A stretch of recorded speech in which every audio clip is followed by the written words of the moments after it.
हम भारत के लोग भारत को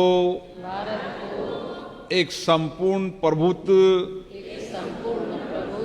संपन्न, समाजवादी, पंथ निरपेक्ष, लोकतंत्रात्मक गणराज बनाने के लिए तथा उसके समस्त नागरिकों को सामाजिक, आर्थिक और राजनीतिक न्याय, विचार, अभिव्यक्ति, विश्वास, धर्म और उपासना की स्वतंत्रता, प्रतिष्ठा और अवसर की समता प्राप्त करने के लिए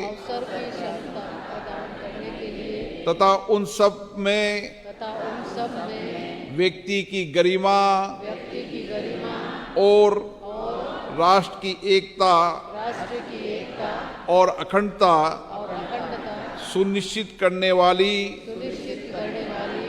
बंधुता बढ़ाने के लिए दृढ़ संकल्प होकर अपनी संविधान सभा में आज तारीख 26 नवंबर 1949 इसी मिति मार्गशीर्ष शुक्ला सप्तमी संवत 2006 विक्रमी को एतव द्वारा इस संविधान को अंगीकृत, अधिनियमित और आत्मार्पित करते हैं। भारत माता की जय।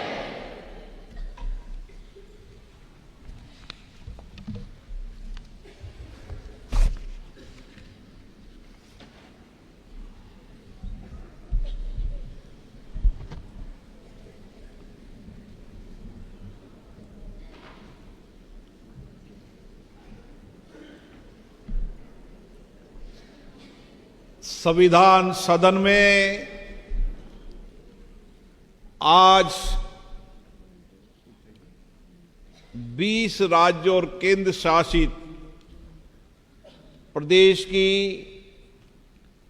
सभी पंचायत राज की प्रतिनिधिगण, जनजाति क्षेत्र की महिलाओं को मैं इस संविधान सदन में हार्दिक अभिनंदन करता हूं, स्वागत करता हूं। ये संविधान सभा ऐतिहासिक भी है और गरिमापूर्ण भी है। इसी सदन में हमने आजादी प्राप्त की, हमने सत्ता का हस्तांतरण इसी सदन में हुआ। इसी सदन में 75 वर्ष पहले व्यापक चर्चा, संवाद, सहमति असहमति, व्यापक मंथन के साथ संविधान बनाया। और इस संविधान सभा में यहां पर उस समय भी 15 महिलाओं ने इस संविधान बनाने में अपना योगदान दिया। आज इस विशिष्ट स्थान पर, जिसकी समृद्ध विरासत है, इतिहास है, जो हमारी लोकतांत्रिक प्रक्रियाओं को इसी सदन ने मजबूत किया है, आप सब यहां पर आई हैं। और विशेष रूप से आज महिला बाल विकास विभाग की मंत्री श्रीमती अन्नपूर्णा देवी जी, इसी विभाग की राज्य मंत्री सावित्री ठाकुर जी, और जिन्होंने महिला आयोग के अध्यक्ष बनने के बाद महिलाओं के प्रतिनिधित्व, महिलाओं के नेतृत्व, महिलाओं के माध्यम से सामाजिक आर्थिक विकास के नए योगदान के लिए आप सबको बुलाया है महिला आयोग के अध्यक्ष विजय राहटकर जी को।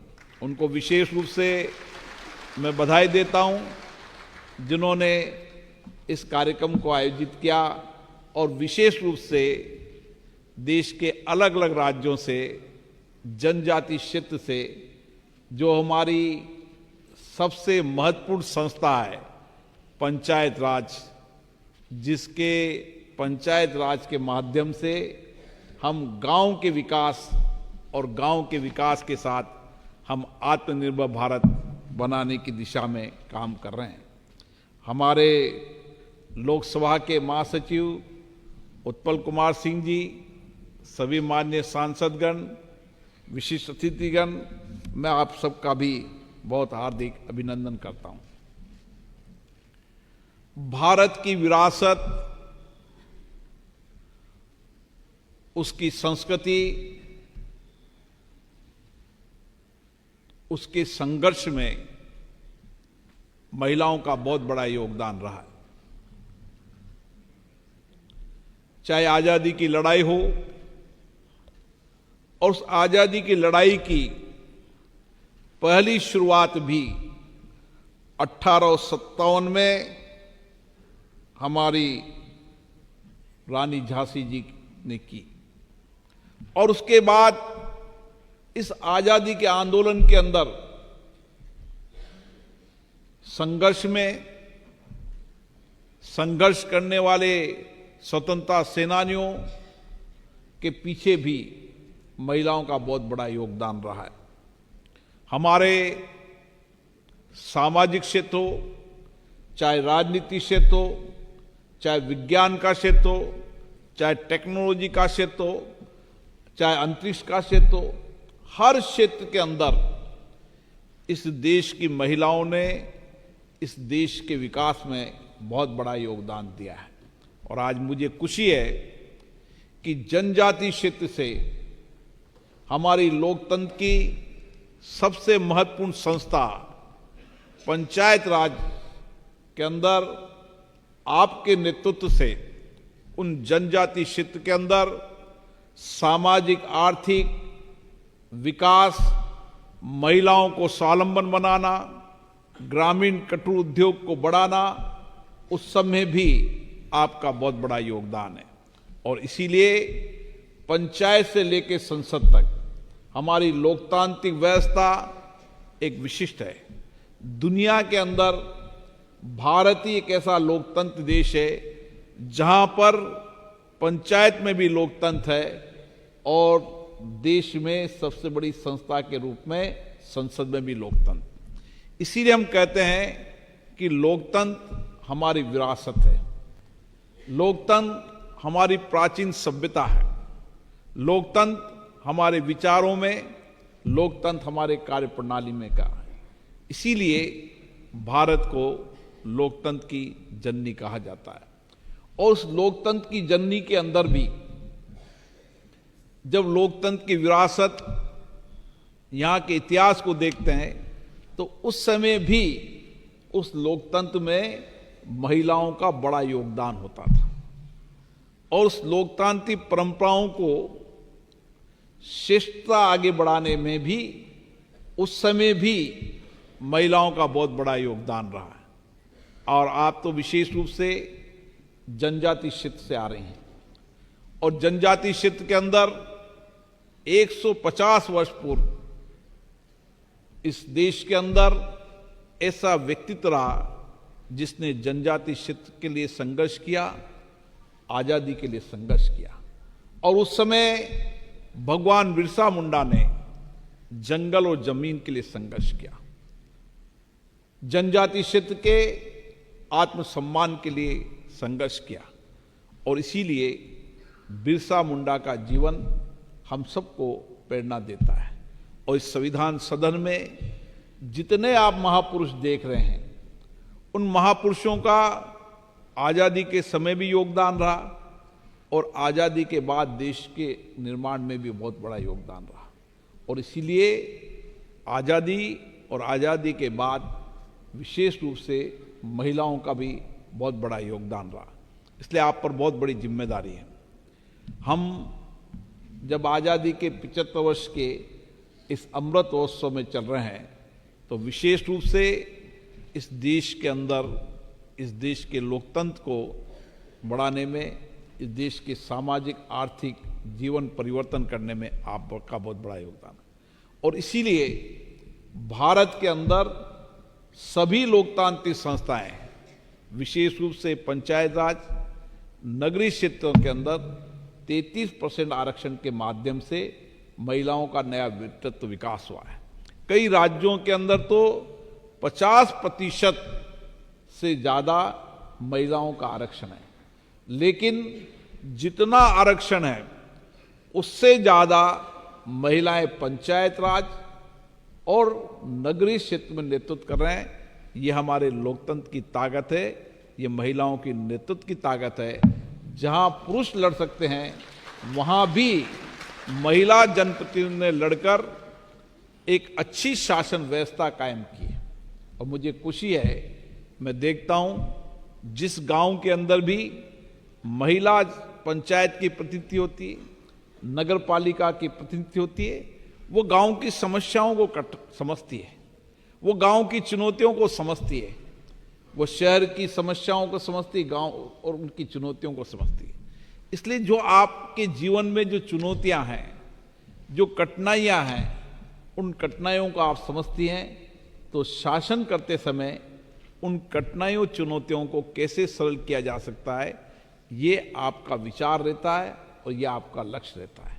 और इसीलिए इस देश की लोकतांत्रिक व्यवस्था के अंदर जितना महिलाओं को आरक्षण मिलेगा, जितना महिला नेतृत्व आगे बढ़ेगी, उतनी ही हम इस देश की समस्याओं का समाधान कर पाएंगे, लोगों के जीवन के सामाजिक आर्थिक परिवर्तन करेंगे। क्योंकि मैं भी जब गांव में जाता हूं तो गांव में जब जितने लोग मिलते हैं वो कोई समस्या से अवगत नहीं कराते, लेकिन जब महिलाएं मिलती है तो वो सारी समस्याओं से अवगत कराती है।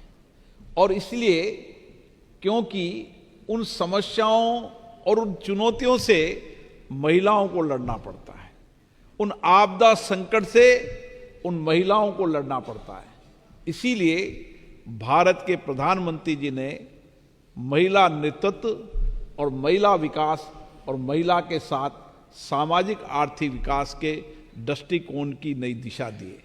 उन्होंने जिन कठिनाइयों चुनौतियों से देश की महिलाएं लड़ती थी, उन चुनौतियों को समाधान करने का गंभीर प्रयास किया है। चाहे गांव में शौचालय हो, चाहे गांव में पीने का पानी हो, ऐसी बुनियादी बातें थी जब गांव में जाते थे शौचालय नहीं हुआ करते थे। पीने का पानी के लिए महिलाओं को दूर दराज तक, कई बार तो किलोमीटर तक पानी लाना पड़ता था।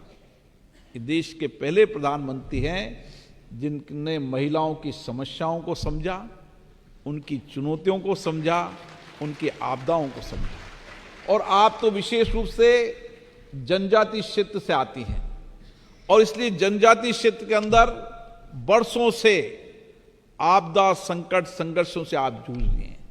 आप जंगलों में रहते हैं, जंगल जमीन इसकी आपका संरक्षण करने में बहुत बड़ा योगदान।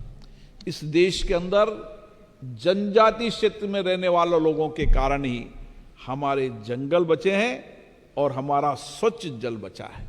और इसीलिए आप जिस क्षेत्र से नेतृत्व कर रहे हैं, आज पंचायत के आपने लोकतांत्रिक व्यवस्था को देखा, आप लोकसभा, देश की सोच संस्था, लोकसभा संसद की लोकतांत्रिक प्रक्रियाओं को समझेंगे। और अब समय आ गया है देश के अंदर जब इस भारत के अंदर विधानसभा लोकसभा के अंदर भी हमारी महिलाएं नेतृत्व करेंगी। लगातार महिलाओं का नेतृत्व राज्य की विधानसभा लोकसभा में बढ़ रहा है, लेकिन अब समय आ गया है कि राज्य की नीतियों में, केंद्र की नीतियों में, पॉलिसीज के अंदर महिलाओं की कठिनाइयों समस्याओं के समाधान के लिए महिला नेतृत्व करे और अपनी बात विधानसभा लोकसभा जैसी संस्थाओं में रखें। मुझे आशा है जो भारत की संसद के नए भवन में सबसे पहला विधेयक नारी शक्ति वंदन अधिनियम लाया गया, इससे सरकार के दृष्टिकोण का पता चलता है कि किस तरीके से सरकार चाहती है कि महिलाएं नेतृत्व करें, महिलाएं हर क्षेत्र में आगे बढ़े। राजनीति नेतृत्व के रूप में हमारी लंबी विरासत रही है, आजादी की लड़ाई की विरासत, आजादी के बाद शासन करने की एक लंबी विरासत रही है। अब समय आ गया है कि राज्य लोकसभा के अंदर भी महिलाएं जीतेंगी, नीतियां बनाएगी, पॉलिसी बनाएगी, कार्यक्रम बनाएगी और सरकार का धन कहां खर्च होना चाहिए उसके ऊपर अपने विचार रखेगी, ताकि हम देश की महिलाओं के संकट, समस्या और चुनौतियों का समाधान कर सकें। मुझे खुशी है कि आप दूर दराज से आए हैं, एक विचार लेकर आए हैं, एक संकल्प लेकर आए हैं। ये नया वर्ष 2025 का आपके लिए नया संकल्प का वर्ष होना चाहिए, भारत की महिलाओं के लिए नया संकल्प का वर्ष होना चाहिए कि हम दुनिया के अंदर भारत एक ऐसा देश होगा जिसकी महिलाएं आज भी समाज क्षेत्र में नेतृत्व कर रही है, लेकिन आने वाले समय के अंदर जितने पुरुष है उतनी महिलाएं का नेतृत्व भी बढ़ेगा और नेतृत्व के साथ सामाजिक आर्थिक विकास के अंदर भी हमारा योगदान होगा।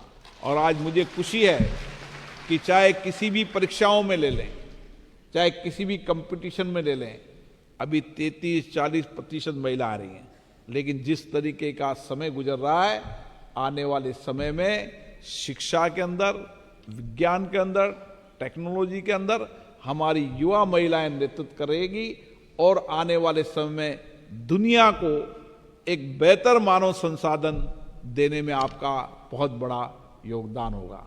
मैं पुनः आप सबको इस संविधान सभा में हार्दिक अभिनंदन करता हूं। आज आप नया नेतृत्व लेकर जाएंगी, नई लोकतांत्रिक व्यवस्थाओं को समझ के जाएंगी और अपने अपने क्षेत्र के अंदर हमारी कोशिश होना चाहिए, हमारी प्रतिस्पर्धा इस बात की होनी चाहिए कि मेरी पंचायत में मेरे द्वारा जनजाति क्षेत्र के अंदर सामाजिक आर्थिक विकास तो हुआ है, लेकिन महिलाओं को नेतृत्व देने में हमने योगदान दिया है और उसी के साथ साथ उसके सामाजिक आर्थिक पहलू के साथ साथ ग्रामीण स्वावलंबन। आज मैं देखता हूं कि जहां जहां भी जनजाति क्षेत्र की महिलाएं अपने प्रोडक्ट, अपने हाथ से बनाए हुए प्रोडक्टों का समय समय पर छोटे छोटे प्लेटफॉर्म पर उपयोग करती है, लेकिन अब समय आ गया है कि दुनिया के अंदर जनजाति क्षेत्र की महिलाओं का बनाया प्रोडक्ट हो, चाहे खाद्य सामग्री हो, चाहे जड़ी बूटियां हो, हर क्षेत्र के अंदर हम इंटरनेशनल मार्केट पर, अंतर्राष्ट्रीय बाजार के अंदर भी महिलाओं के बने हुए प्रोडक्ट बेच सकें। और मैंने कई जनजाति क्षेत्र की महिलाओं को देखा है कि वह अंतर्राष्ट्रीय प्रोडक्ट पर बेचती है, ऑनलाइन करोड़ों का व्यापार कर कर गांव के अंदर बैठी महिलाओं को रोजगार देने का काम भी कर रही है। और इसीलिए अब समय आ गया है कि महिलाएं अब मजदूरी नहीं करेगी। अब समय आ गया है महिलाएं एक कुशल और कुशलता के साथ अपने हाथ में जो हुनर है, जो आपकी दक्षता है, वो अद्भुत है। उस दक्षता का उपयोग करते हुए हम हमारे गांव की महिलाओं को आत्मनिर्भर बनाने के लिए एक व्यापक योजना बनाएंगे। मैं महिला आयोग के अध्यक्ष से आग्रह करूंगा कि वह हर जनजाति क्षेत्र की पंचायतों के अंदर एक एक प्रोडक्ट को इस तरीके की दक्षता बनाने के लिए उनको कौशल प्रदान करे, ताकि अंतर्राष्ट्रीय बाजार में उस गांव ढानी की जो प्रोडक्ट है, उस प्रोडक्ट को हम अंतर्राष्ट्रीय बाजार के अंदर एक नया मार्केट दे सकें, ताकि उस गांव के अंदर वो रहने वाली महिलाओं को उसी गांव में रोजगार मिल जाए, ताकि गांव को दूर दराज जाकर पलायन कर कर काम न करना पड़े। मुझे याद है एक माँ बेटी की संवेदना को मैं समझता हूं, उनकी पीड़ा को समझता हूं। आज भी इस देश के अंदर करोड़ों महिलाएं हैं जो अपने घर का खर्चा खुद चलाती है, और नए विचार, नई दिशा तो मैं देखता हूं कि हमारी पढ़ने वाली बेटी खुद अध्ययन प्रशिक्षण भी करती है और साथ में आर्थिक रूप से पैरों पे खड़े होने की नया संकल्प, नया विचार भी उनमें है। आप में बहुत बड़ा आत्मविश्वास है, आपकी दक्षता है, आपकी कौशलता है, संवेदना है आप में।